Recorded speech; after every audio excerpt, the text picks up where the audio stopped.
हमारा प्रश्न है कि मन छोटी-छोटी बातों से प्रभावित हो जाता है। महाराज जी, मन स्थिर कैसे हो? और महाराज जी, हमारी प्यारी सखी श्री जी को शीघ्र अतिशीघ्र रिझाने और पाने के लिए क्या करें?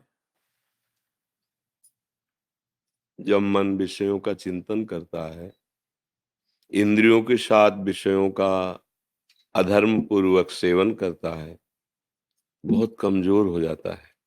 छोटे छोटे क्षणे रुष्टा क्षणे तुष्टा, रुष्टा तुष्टा क्षणे क्षणे, थोड़ी सी बात में राजी हो जाता है, थोड़ी सी बात में नाराज हो जाता है। उसकी स्थिति बिगड़ गई है विषय सेवन से। अब भगवान नाम बल से ही हम उसको ऐसी स्थिति में ला सकते हैं कि भारी से भारी विपत्ति में भी हमारा मन शांत रहे, बड़े से बड़े सुख सामग्री में भी वो हर्षित और अभिमान युक्त न हो। ये भजन बल से हुआ है। हमारा आध्यात्मिक बल क्षीण हो गया है, हमारी ऊर्जा शक्ति नष्ट हो गई है।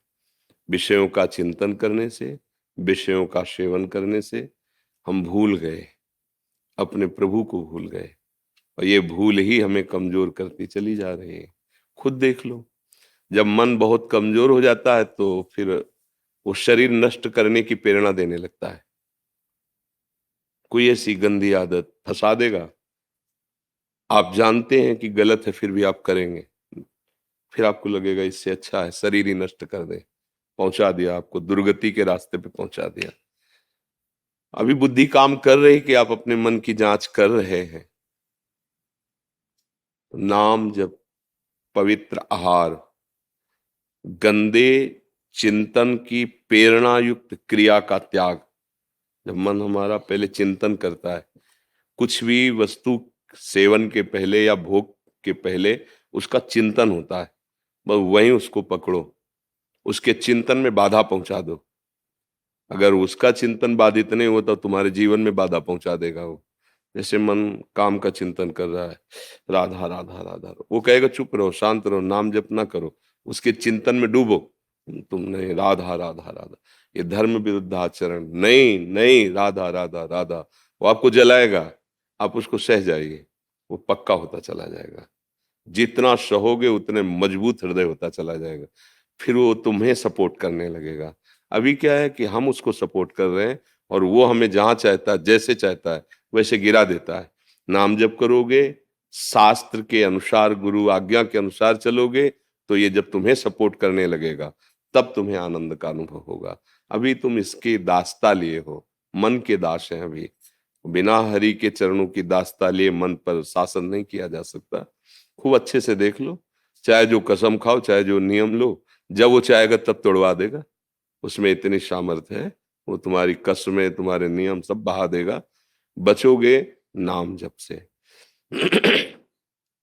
यदि हमें नाम जप करना है तो हमें आहार ठीक करना है। आप खाओ इधर उधर के गंदे आहार, मांस मछली अंडा, और सोचो मन ठीक हो जाए, तो नहीं होगा। या आप शरीर का मनमानी भोग आचरण करो, व्यभिचार, फिर सोचो मन पवित्र हो जाए। कि कोई साधारण विषय नहीं, बड़े बड़े महापुरुष जन इसी को तो शासन में लाने के लिए चल रहे। पवित्र भोजन, भगवद अर्पित भोजन, पवित्र और भगवद अर्पित भोजन। गलत चिंतन होने पर तत्काल नाम के द्वारा उसे काटे।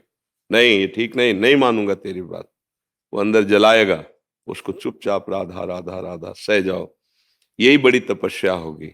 इसी से एक दिन देखोगे कि मन गंदी बातें फेंकना बंद कर देगा, गंदे स्फुरणाएं, गंदा संकल्प बंद कर देगा। एक दिन ऐसा आता है, और फिर वो भगवद स्फुरणाएं आती हैं, प्रभु की चिंतन, फिर रोना, आनंद से पुलकित हो जाना, निष्पाप कृत कृत्य हो जाना, ये अवस्था आने लगती है। तो नाम जप कीजिए, आचरण पवित्र रखिए, भोजन पवित्र रखिए, आपका दर्शन संभाषण पवित्र होना चाहिए। तब परम पवित्र भगवान में मन लगने से फिर मन बलवान हो जाता है। बलवान मन सच्चिदानंद प्रभु का नाम पकड़ता है, रूप पकड़ता है। अभी निर्बल हो गया है तो विषय भोगों को पकड़ रहा है, गंदी बातों को पकड़ रहा है। पर बात बनेगी इसी मन के प्रभु चिंतन से। अगर ये साथ न दे तो फिर भजन कैसे होगा? तो इसको फुसलाना भी है और डांटना भी है। अगर धर्मयुक्त विषय है तो उसे भगवद अर्पित करके भोग लो। मान लो गृहस्थ हो तो कुछ नियम मर्यादाएं हैं, उसके अनुसार व्यवहार करो। अगर पवित्र विषयों को भोगोगे तो उसको फुसलाना हो गया। और अपवित्र अधर्म मार्ग में शासन को, नहीं मर चाहे जाऊं ऐसा नहीं करूंगा, तो ये डांटना हुआ। फुसलाना और डांटना दोनों से हम मन को अपने शासन में ले सकते हैं। नाम जप कीजिए और जैसा सुना वैसा आचरण में उतारिए। मनीष जी। श्री हरिवंश। श्री हरिवंश महाराज जी, आपके श्री चरणों में दास का प्रणाम। महाराज जी, गुरु के हृदय की संपत्ति, उनके हृदय का प्रेम शिष्य के हृदय में कैसे प्रकट हो? महाराज जी मार्गदर्शन करें।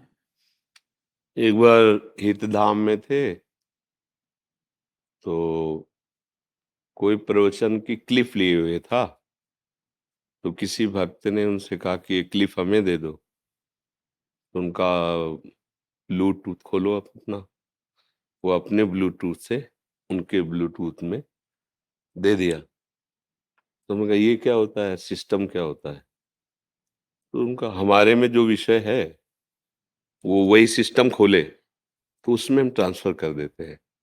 वो ब्लूटूथ सिस्टम ऐसा बताया। तो अपने लोगों का क्या स्वभाव है, मनन करना, किसी भी बात को उसके पकड़ कर उसमें मनन करना। तो उससे हमने देखा कि हमारा अंतःकरण चतुष्टय, बुद्धि, मन, चित्त और अहम,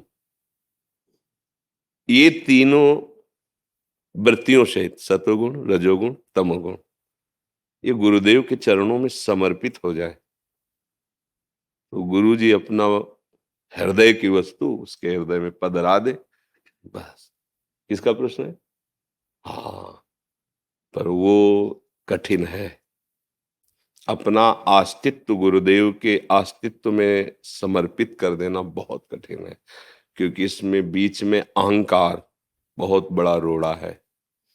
अहम जो है ये गुरु कृपा प्राप्ति नहीं होने देता। गुरुपद पंकज सेवा तीसरी भक्ति अमान, मान रहित होकर गुरु चरणारविंद की सेवा से हम मन बुद्धि चित्त अहम समर्पित करने की तैयारी करें। जो गुरुदेव उपदेश करते हैं समर्पण वो कर लेंगे, वो समर्थ है, हम नहीं दे पाएंगे, वो घसीट लेंगे। उन्हीं के घसीटने से ही हमारा मन बुद्धि ब्रह्म स्वरूप हो जाता है। पर हमें उनके वचन, उनके उपदेश अक्षरशः पालन करने होंगे। पर बीच में मान बहुत बाधक हो जाता है।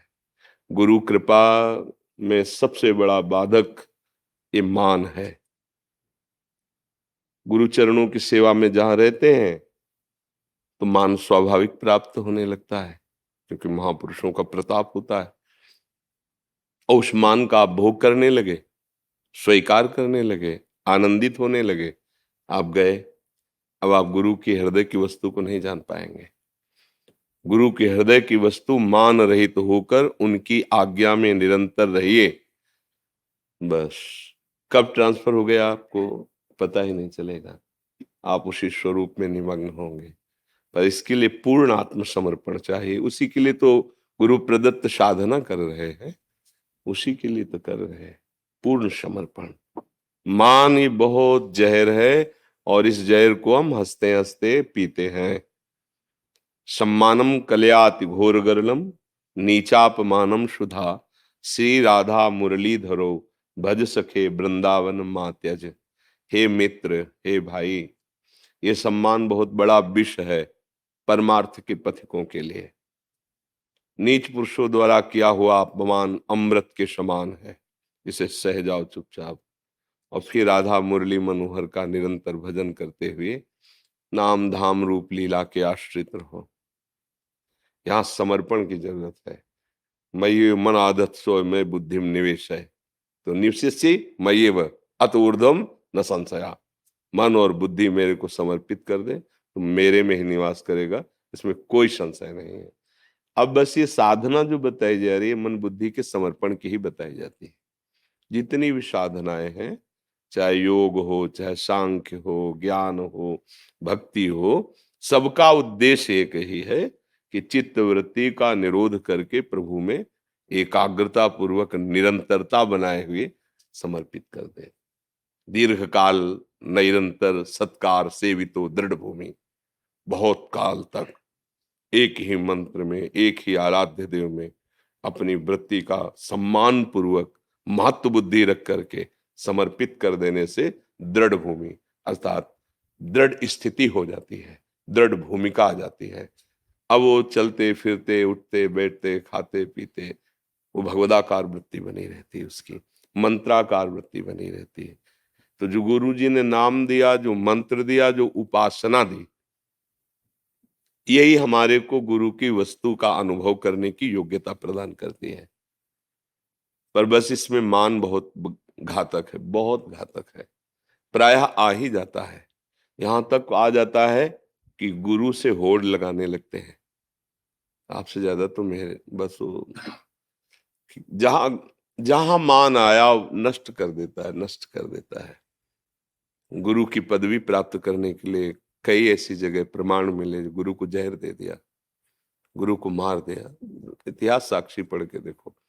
अगर मान रहित होकर गुरुदेव की सेवा की जाए तो कुछ पढ़ने लिखने की जरूरत नहीं, सब कुछ गुरुदेव की कृपा से हृदय में प्रकाशित हो जाएगा। महाभारत में प्रसंग आता है कि वर्षा ऋतु थी, शायद उपमन्यु जी उनका नाम था। तो गुरुदेव ने कहा कि कुछ अन्न की क्यारियां हैं, उनकी क्यारियां फूटने न पावे, तो उनमें जल भरा रहेगा तो अच्छा अन्न पैदा होगा, जिससे यज्ञ आदि में सहयोग मिलेगा। आप जाइए, रात्रि का समय, खेत की मेड़ नहीं टूटनी चाहिए। तो एक जगह उन्होंने बहुत प्रयास किया, मेड़ टूट रही थी, तो मिट्टी गीली होने के कारण वो रुक नहीं पा रही थी, और तो सब बांध दिया था। सोचा गुरु आज्ञा का उल्लंघन हो जाएगा अगर पानी निकल गया तो, मिट्टी रुक नहीं रही, तो अपने देह को रख दिया ऐसे, और वो गीली मिट्टी तो सेट हो गई। अब अगर उठते तो मेड़ टूट जाती, तो अब पूरे शरीर को उसमें मेड़ में से गुरुदेव ने जब देखा कि काफी समय हो गया नहीं आए, तो अन्य ब्रह्मचारियों ब्रह्म ऋषियों के साथ वहां गए और पुकारा, बेटा कहाँ हो तुम? तो आवाज, गुरुदेव मैं यहाँ हूँ। नजदीक गए तो देखा सब पानी से सने में से। अरे बेटा, सबको देह और प्राण इतनी प्रिय होती है, तुम ये क्या कर रहे हो? बोले गुरुदेव आपकी आज्ञा थी कि मेड़ न टूटने पावे, तो यहाँ की मिट्टी से रोक नहीं पा रही थी, इसलिए आज्ञा पालन की। उठो, जाओ, तुम्हारे हृदय में समस्त वेद स्वयं स्फुरित हो जाए।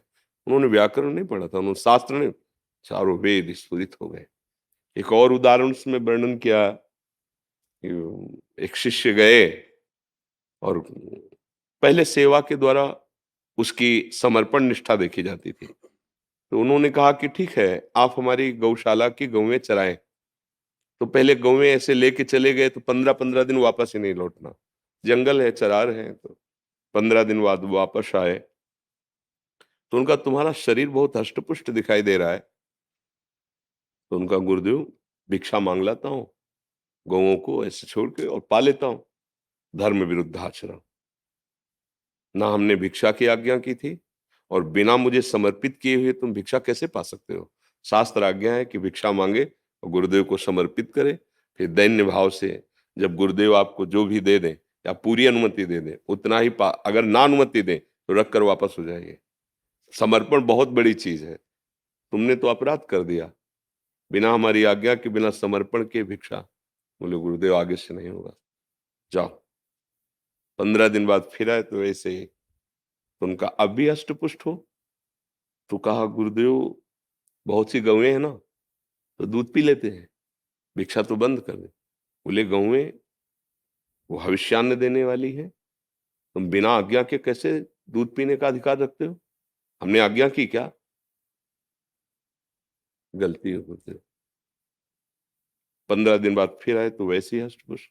फिर तुम्हारे शरीर की चर्बी सूखी नहीं अभी? तो गुरुदेव जो बछड़े दूध पीते हैं ना, उनका फेन गिरता है, बछड़े बड़े दयालु हैं, वो अधिक गिरा देते हैं, ये आदेश हमने कब किया? तो कहा गुरुदेव अब नहीं। एक दिन बहुत भूख लगी, हम न दूध पी रहे थे न भिक्षा मांग रहे थे, उनको ज्ञान था नहीं।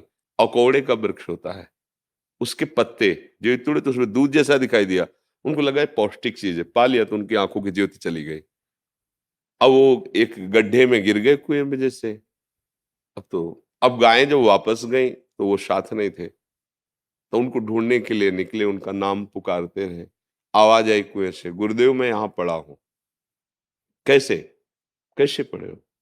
गुरुदेव बार बार भूख ने मुझे व्याकुल कर दिया था, तो पता नहीं मैं किसका पत्ता खा लिया कि बोले समझ गए कि ऐसे अकोड़े। उन्होंने मंत्र दिया, इस मंत्र का उच्चारण करो। जे ही उच्चारण किया तो साक्षात अश्विनी कुमार आ गए। देव जो वैद्य है, दोनों अश्विनी कुमार। उन्होंने एक दिव्य औषधि के द्वारा पुआ तैयार किया और कहा पालो। बोले अब जिंदगी में नहीं। गलती पे गलती होती गई, हम गुरु आज्ञा का उल्लंघन करते गए। अब नहीं, आंखें नष्ट हो जाए या प्राण नष्ट हो जाए, जब तक मेरे गुरुदेव आज्ञा नहीं करेंगे तब तक इस जबान में कुछ नहीं रखूंगा। तो उनका गुरु को भी अगर आवश्यकता होती तो हम देव वैद्य हैं उनका, तो वो अपने गुरु से थोड़ी आज्ञा लेते हैं। हम खुद इस समय आपको आज्ञा करते हैं, हम देवता भी हैं, वैद्य भी हैं, और तुम्हारी औषधि है ये, तुम पा लीजिए। बोले प्राण त्याग दूंगा लेकिन अन्य किसी की आज्ञा नहीं, केवल गुरुदेव की आज्ञा। तो प्रसन्न हुए, पा लीजिए। तुरंत ज्योति हुई और करुणा करके जे ही स्पर्श किया, सारा ज्ञान उनके हृदय में प्रकाशित हो गया। आदि गुरु भगवान शंकराचार्य जी की तन सेवा में श्री त्रोटकाचार्य जी जो हुए हैं, वो सेवा तन सेवा में रहते थे। उनके वस्त्र धोना, लंगोटी धोना, ऐसा कोई वेद ये सब नहीं पढ़े थे, सेवा में रहते थे। तो जो और शिष्य थे वो बड़े सब विद्वान। तो एक दिन किसी शिष्य ने कहा कि प्रभु इस ब्रह्म सूत्र की व्याख्या कर दीजिए। तो उनका त्रोटक आ जाए तो वो भी बैठ जाएंगे फिर कर। बोले प्रभु उनको क्या सुनाना, क्योंकि पढ़े लिखे नहीं। बोले उनसे तो अच्छा है कि वृक्ष को सुना दे, क्योंकि वो देखते थे केवल गुरु सेवा में मगन, कोई शास्त्र स्वाध्याय ये सब नहीं कर। भगवान शंकराचार्य जी ने कहा गुरु सेवक को ऐसी दृष्टि से देखते हो? पहले कहा आगे, उनका बेटा इस ब्रह्म सूत्र की व्याख्या करके सुना। सारे वेद स्फुरित हो। गुरु कृपा ही केवलम, वो कब होती है? जब बिल्कुल आत्मसमर्पण। तो पढ़ना लिखना जो ज्ञान होता है वो कितना भी करो वो एक सीमित होता है, लेकिन गुरु कृपा असीम तत्व का जो बोध कराती है, केवल गुरु कृपा ही केवलम। इसीलिए ध्यान मूलम गुरु मूर्ति, पूजा मूलम गुरु पदम, मंत्र मूलम गुरु वाक्यम, मोक्ष मूलम गुरु कृपा। दैन्य होकर सदगुरुदेव के चरणों का आश्रय ले ले तो तत्व ज्ञान, भगवत प्रेम जब ये दुर्लभ नहीं तो लौकिक सुख की बात क्या है, लौकिक पारलौकिक सुखों की बात क्या है। इसलिए मान रहित होकर गुरुदेव का आश्रय ले। गुरुदेव के वचनों को ही, हम शास्त्र के शब्दों को नहीं समझ सकते, तो सरल शब्दों में उनका सार गुरुदेव बताते हैं, उनकी बात मान ले। बात मान लेना ही स्थिति को जागृत कर देना है। MS बिट्टा जी, आप राधे राधे महाराज जी। श्री हरिवंश, आपके चरणों में कोटि कोटि प्रणाम। हे गुरुदेव, मेरे ऊपर 14 बार हमले हो चुके हैं। महाराज जी, आप आगे लिख रहे हैं कि इन्होंने जब भी प्रभु से कुछ मांगा मातृभूमि के लिए तो इनका दर्द भी गायब हुआ है, एक शक्ति ने इनको संभाला है। और 20 साल पहले मेहंदीपुर बालाजी महाराज जी से आपने देश के लिए मांगा था, वो इनको मिला भी। और राम सेतु तोड़ने की जब बारी आई तो इन्होंने कसम खाई थी कि राम सेतु नहीं टूटे, तो वो भी सफल हुई। महाराज जी, जिसने मुझे आज तक इस देश की सेवा करने के लिए बचाए रखा, ऐसी कृपा की प्रभु ने। क्या हम देश के लिए और दूसरों के प्राणों की रक्षा के लिए कुछ भी मांगते हैं तो भगवान पहले सुनते हैं? और अगर ऐसा है गुरुदेव, तो सारा विश्व अपने देश की सुरक्षा और उन्नति के लिए मांगे तो भगवान सुनेंगे? भगवान का एक स्वभाव है, बहुत करुणामय स्वभाव है। जब हम अपने भोग की सामग्री अपने सुख के लिए मांगते हैं तो ये पुकार थोड़ा विलंब से जाती है प्रभु के कान में। उसके लिए फिर आपको योग्यता दिखानी पड़ेगी। और अगर दूसरे सुख के लिए, दूसरों के हित के लिए, देश के लिए, विश्व के लिए, या किसी व्यक्ति के लिए या पशु पक्षी के लिए भी, वो तत्काल बात होती प्रभु से। इसमें इसमें बिल्कुल संशय नहीं। जब हम अपनी वासनाओं की पूर्ति की मांग रखते हैं तो थोड़ा विलंब से बात होती है, क्योंकि इसमें अज्ञान से उसी जीव का पतन है जो अपने भोगों के लिए मांग, लेकिन जो देश के लिए और दूसरों के, उसको अलग से भक्ति करने की जरूरत नहीं है।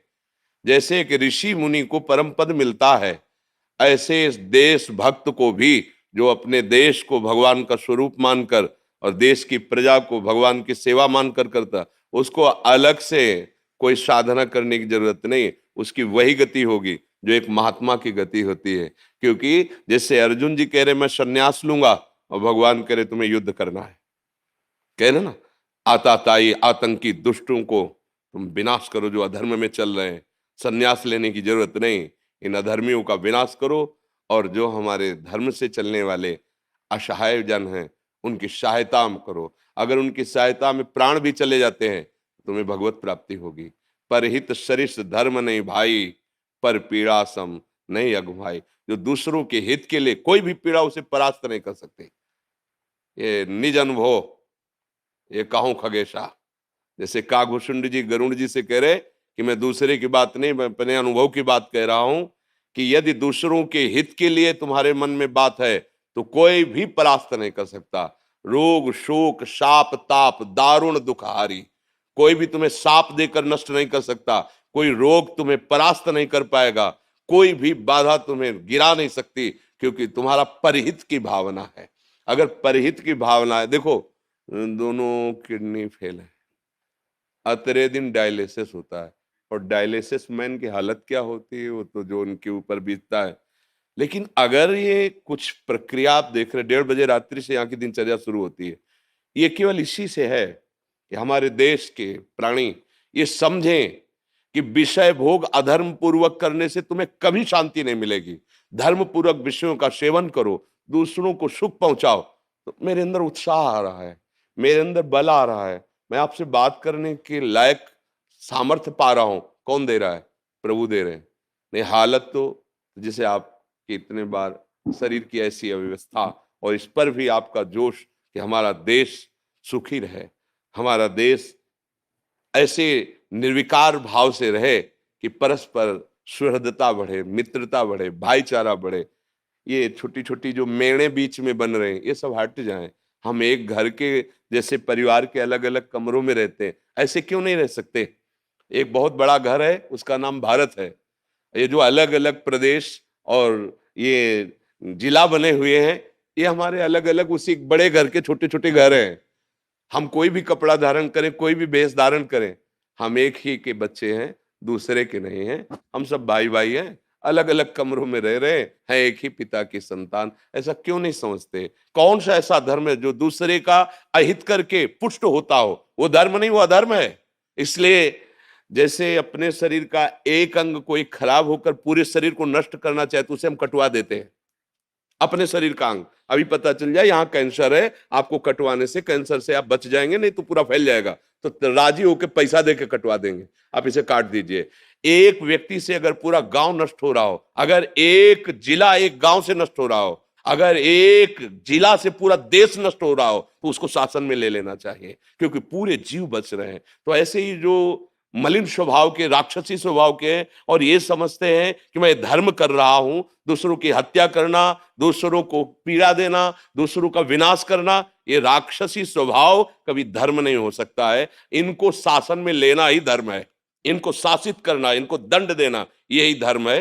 अगर उसकी हिंसा नहीं होगी तो लाखों को मार देगा वो। हम देश और प्रजा और विश्व शांति के लिए ऐसे अधर्मियों पर शासन करें जो अपनी बात को समझते नहीं है, केवल अपनी मनमानी को धर्म मान करके दूसरों की हिंसा, दूसरों को दुख पहुंचाना, दूसरों को विनाश करना, वो कोई भी हो, कहीं का भी हो, किसी भी धर्म का हो। जो पापी होते हैं, हिंसक होते हैं, राक्षसी होते हैं, वो किसी धर्म के नहीं होते। उनका केवल केवल दूसरों को दुख देना, भयभीत करना, आतंक मचाना स्वभाव होता है। वो किसी धर्मावलंबी नहीं। कोई भी आज तक आचार्य, कोई भी महापुरुष ऐसा किसी भी धर्म की रचना नहीं की जिसमें जो असहाय हैं, निर्बल हैं, या जो निरपराधी हैं, उनका विनाश किया जाए। नहीं, इनकी बुद्धि भ्रष्ट है। ये शासन के द्वारा ही काबू में किए जा सकते हैं। एक आदमी लाखों को पीड़ित कर रहा है, एक आदमी देश को भयभीत कर रहा है, ऐसा नहीं। और जो ऐसा सोचता है कि इनका, तो मानते हैं, जैसे आपने कहा कि कई बार अटैक हुआ है, मानते हैं ऐसा हो सकता है, पर वो विधान में ही होगा आपके लिए। आपके अनंत जन्मों के कर्मों का हिसाब नष्ट हो रहा है। ऐसे बाल बांका नहीं हो सकता, ध्यान रखना। धर्म करने से जो पीड़ा प्राप्त होती है, धर्मात्माओं को सदा पीड़ा झेलनी पड़ी, इतिहास साक्षी आप देख लो। अब गुरुजनों को देख लो, गुरुवाणी में जो वर्णन देखो, गुरुजनों को कैसा अधर्मियों को के प्रति और अपने धर्म के प्रति दोनों भाव को देखिए, तो भारी कष्ट को सहते हुए महापुरुषों ने धर्म की रक्षा की है। उनके शरीरों को भी कष्ट दिया गया है और उन शरीरों के कष्ट को सहा है, हंसते हंसते सहा है। तो जैसे आप चल रहे हैं, फिर ये कह दे कि अगर तुम ठीक कर रहे हो तो तुम्हें कष्ट क्यों है? जैसे कोई कह देना कि आप समझते हो कि मैं धर्म कर रहा हूं तो फिर आपका शरीर क्यों ठीक नहीं? तो बचपन से बाबा जी हैं, कभी चींटी को जानकारी से मारा हो ऐसा मुझे याद नहीं, दोनों किडनी खराब है। क्यों? अनंत जन्मों का हिसाब है, उसको पावन करके प्रभु हमें बुला रहे। पूरा कपड़ा मलिन था, धुलाई हो रही है। तो ऐसे जैसे धर्मात्मा पुरुष, देश रक्षक पुरुष है, उसके प्रति सोचे ना कि देखो ऐसा, तो ऐसा मत समझो, मालिक वो पद देने जा रहा है उनको जहां तक तुम्हारी दृष्टि भी नहीं पहुंच सकती। मतलब यहाँ का जितना पुरस्कार है वो यहीं रह जाएगा ना। एक पुरस्कार ऐसा है जो हमें पार कर देगा, वो गुरुवाणी, वो गुरु कृपा, वो भगवत कृपा। तो हमारा हृदय आपके साथ है, शरीर भले साथ ना हो। हम अपने देश से बहुत प्यार करते हैं, देश के लिए प्राण त्यागने के भी उत्साह रखते हैं। तो हमारा देश हमारे लिए भगवान है। जब हम ये किसी भी आर्मी के जवान को देखते हैं तो अंदर से हम उसे सल्यूट करते हैं, अंदर से उसे सर झुकाते हैं। प्यारे, हम बाबा जी बन करके धर्म के मार्ग में चल रहे हैं, तुम एक वीर बहादुर होकर कष्ट सहते हुए हमारे देश के लिए, हमारे लिए, उसके छोटे छोटे बच्चे हैं, उसकी पत्नी है।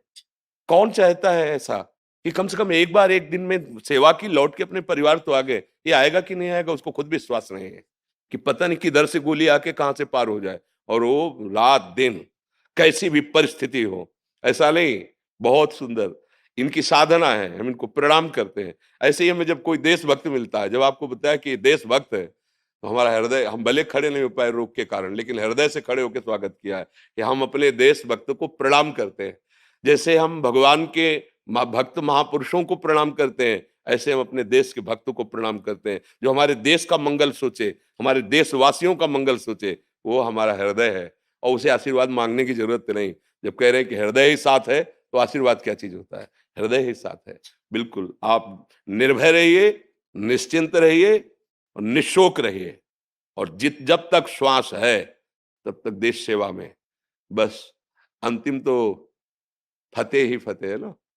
अंतिम तो फतेह ही है जब धर्म से चला जाता है। देखो, हमें बहुत ही प्रसंग हृदय में आनंद प्रदान करता है।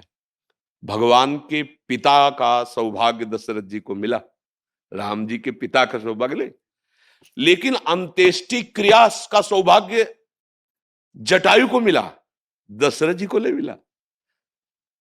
जटायु जी भगवान की गोद में ऐसे शरीर त्याग रहे हैं, भगवान की गोद में, और कह रहे हैं ये मैं कृपा नहीं कर रहा, ये आपके कर्म की गति है, क्योंकि आपने दूसरे की रक्षा के लिए अपने जीवन को समर्पित कर दिया। तात जाओ परम धाम को मेरे।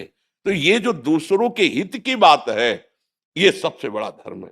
भगवान उसको बहुत प्यार करते हैं। अगर हम तपस्या भी अपने लिए कर रहे हैं ना, तो कोई खास बात नहीं है, ध्यान रखना। भजन भी अपने सुख के लिए करें, कोई खास बात नहीं है। जब हमारी तपस्या, हमारा भजन हमारे देश के लिए और हमारी देश के समाज के लिए हो, वही सार्थक है। तो वही तो आप भी कर रहे हैं। आपकी सोच, आपका चिंतन, आपका प्रयास, हमारा देश सुख में रहे, हमारा देश इन आतंकी हमलों से बचा रहे, हमारे देश में कोई ऐसे कुमार्गामी प्रवेश न करे जो हमारी भोली प्रजा को नष्ट करें, कष्ट दे। बात तो एक ही है। हम यहां बैठे भजन बल से सोच रहे हैं, आप बाहुबल, ऐश्वर्य बल, कानून बल, इनके द्वारा आप सुरक्षा कर रहे हैं। तो बात तो दोनों ही, हम दोनों एक पिता की संतान, हम दोनों का एक ही कार्य है। भेष अलग अलग है, उद्देश्य एक ही है। हमारी तपस्या, हमारी श्वास, हमारा अनुभव, हमारा ज्ञान हमारे देश के लिए है, विश्व के लिए है। जो हमारी बात माने, जो हमारी बात सुन ले, निहाल हो जाएगा, उसको पकड़ लो केवल। तो ऐसे ही आपका है ना कि जो हमारे पास धन है, जो हमारे पास योग